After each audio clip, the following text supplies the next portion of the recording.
Kiek maždaug laiko per metus skiriate kelionėms? Oi, sunkus klausimas, kad kaip papuola, ką žinau, į metus stengiuosi bent kažkur, tai bent vieną kartą išvažiuoti. Tai mėnesį, jau tokia. Žiemą, man atrodo, dar nesu keliavęs, bet taip keliauju vasarą ir manau, kad ir šiaip, ne tik vasarą ir pavasarį, bet žiemą dar nebuvau niekartą. O sakykit, kokios pagrindinės priežastys kelionių? Kodėl keliaujat? Nežinau, noriu pamatyti kitas šalis, kitas kultūras. Tiesiog įdomu. Praleis gerai laiką. O kokį dažniausiai būdą kelionėms renkatės? Ar galbūt autostopu, ar autobusu suplanuota kelionė, ar nuosava mašina? Dažniausiai tai autobusu, bet tekę yra ir skristi, ir autostopu važiuoti. Labai įvairiai. Bet dažniausiai autobusu. Priimtiniausias būdas būtų autobusu. O kodėl būtent tokį būdą renkate? Nežinau, nes patogiau. Tiesiog mes dažniausiai keli grupė važiuojam, tai tiesiog mums patogiau yra visiems vienu metu nuvažiuoti ir sutartiniu laiku tenais būti.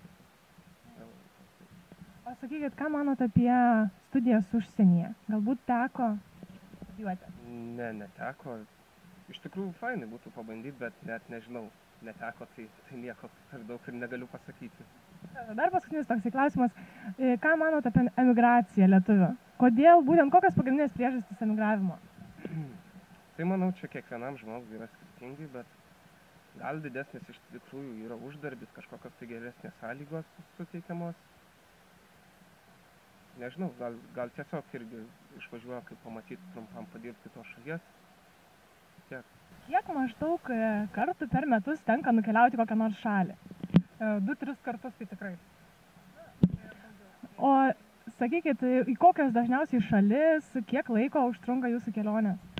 Dažniausia tai būna Vokietija, nes ten turim draugų labai daug ir šeimos narių, bet stengiamės aplankyti tokias šalis, kur galima pažintinės. Ne tai, kad poilsinės, šiltieji kraštai pagulėti prie jūros, bet pažinti architektūrą, nes pati esu architektė, tai mane domina būtent miestai, kuriuose galiu pamatyti architektūrą, kažkokius tai paminklus, paveldą, kultūros. O kokį dažniausiai keliavimo būdą pasirenkat? Ar autobusu suplanuota kelionė, ar galbūt nuosava mašina, ar netgi autostopu gal keliavote?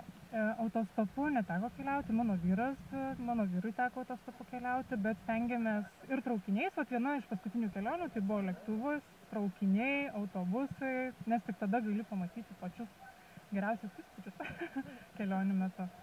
Atsakykit, ar esate galbūt studijavusi, ar žinote pažįstamų, kas yra studijavę užsienyje ir kokie atsiliepimai būtų?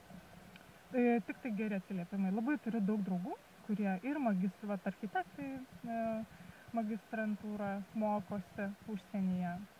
Studijų kokybė tikrai yra gera, patenkinti studentai.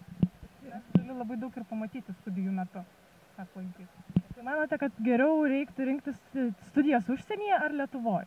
Čia priklauso nuo pačio žmogaus būdo, aš taip galvoju. Nes studijuoti galima ir Lietuvoje, keliauti galima studijų metu Lietuvoje. Tai kaip kam yra patogu. Tiesiog žmonės kiti pasirenka kokybiškesnės studijas užsienyje, to pačiu pakeliauja, bet gali atrasti ir Lietuvoje. O kaip manote apie emigraciją? Kodėl lietuviai taip daug emigruoja? Kokios pagrindinės priežastys galėtų būti? Pagrindinės priežastys, tai aš manau, kad tai yra pragyvenimo lygis Lietuvoje. Ir studentams, kadangi pati studijavau ir pati žinau, ką reiškia studijų metu užsidirbti duoną, kad tu galėtum išreikšti save. Tai pagrindinis dalykas, manau, netgi studentų iš Lietuvos išvažiuoja dėl to, kad yra suteikiamas stipendijos užsienio mokslas, yra daug kur nemokamas. O čia, kad sumokėti už mokslą ir pragyventi, turi labai daug dirbti, stengtis.